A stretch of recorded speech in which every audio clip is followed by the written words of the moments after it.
Hello mga mams! Welcome back to my channel. So ito na yung continuation nung last previous cleaning natin nung Thursday.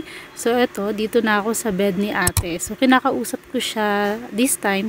Tinatanong ko yung mga gamit na gagamitin pa niya or basura na. Ayan, so tutulungan niya rin ako ditong magligpit. So later makikita niyo.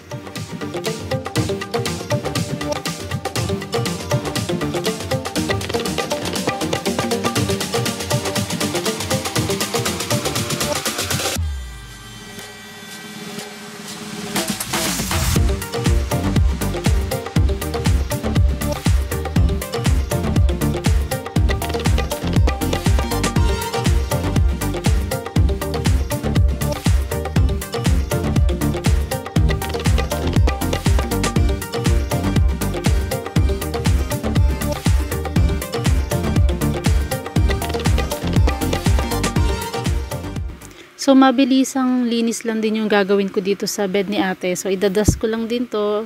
So, nakita nyo naman kanina medyo mahirap talaga magligpit or magpalit ng mga beddings dito kay ate. Kasi nga ngayon wala na yung stair. Pero, konting tiis na lang naman siguro at maililipat na rin namin tong bed doon sa aming bagong bahay. And, paglipat ng bed na to is magse-separate na to. So, yung nasa ilalim is magiging bed na namin. And, itong bed ni ate is mapupunta na kay kuya. So, magiging iba yung setup niya paglipat namin doon.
So, doon sa previous video natin, nakita nyo na yung mga blanket pa lang. So, ngayon, mas dumami na siya. So, i-organize ko na to.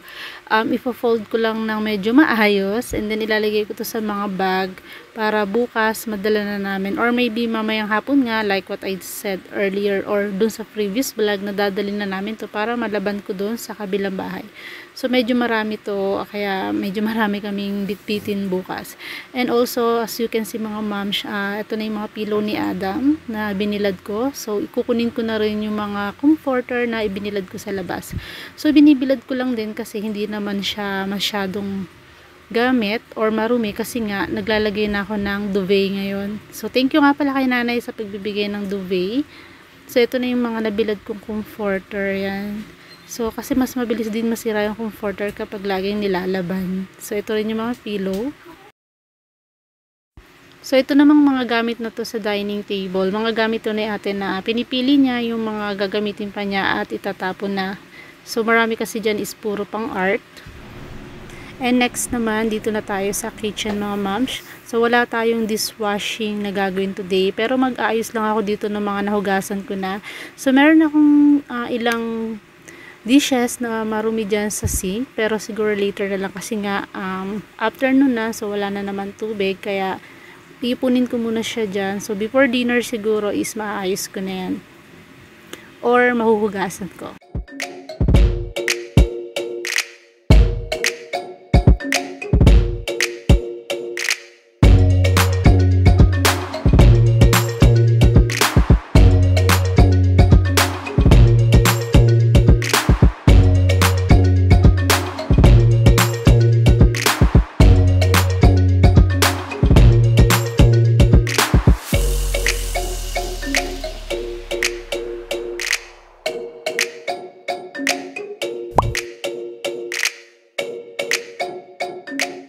And then mga moms, eto at magdadas lang din ako ng konti dito sa aming dining table. So lagi ko naman tong pinupunasan after namin kumain. Pero idadas ko na rin para sure na malinis din.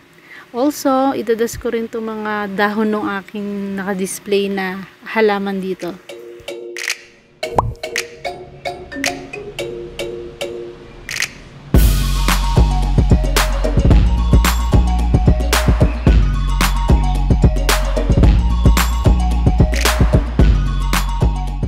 At ito naman yung last thing na gagawin ko for this day. Magpa-plancha lang din ako ng mga school uniform. So, meron akong ilang school uniform na hindi pa napaplancha. Kasi nga, twice a week ako kung magplancha. And every Saturday is planchado na siya lahat. Wala na akong paplanchahin pag Sunday. Kasi nga, Sunday is ginagawa kong schedule ng laba dun sa ating temporary home. Pero if ever na malipat na kami doon, back to Sunday na ulit yung pagpa-plancha ko ng mga uniform.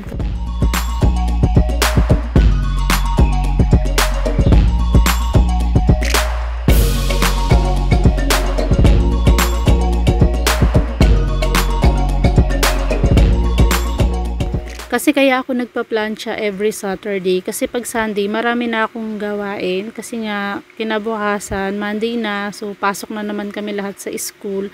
So, ngayon, ito medyo nakaluwag-luwag ako ng konti sa gawain. Kasi almost 1 week na kaming absent.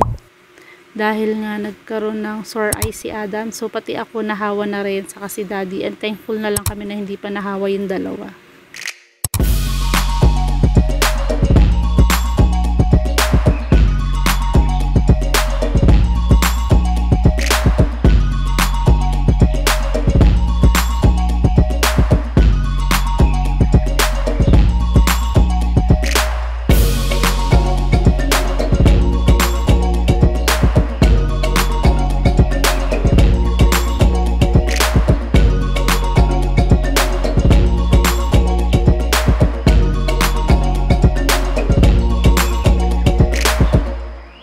So, ito lang naman yung mga kapaplansyahin ko. Konting uniform and then yung mga handkerchief ni ate yan. So, pinaplansya ko siya kasi lukot siya after mong laban.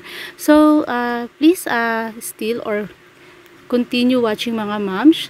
So, for the meantime, ipi-play ko muna yung music habang nagpaplansya ako.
So, dito na matatapos, ma'am, ang ating video for this day. I hope na naabot mo hanggang dulo or natapos mong panoorin. So, kita-kita ulit tayo for the next Thursday sa another cleaning motivation. And thank you so much ulit sa panonood. Bye-bye!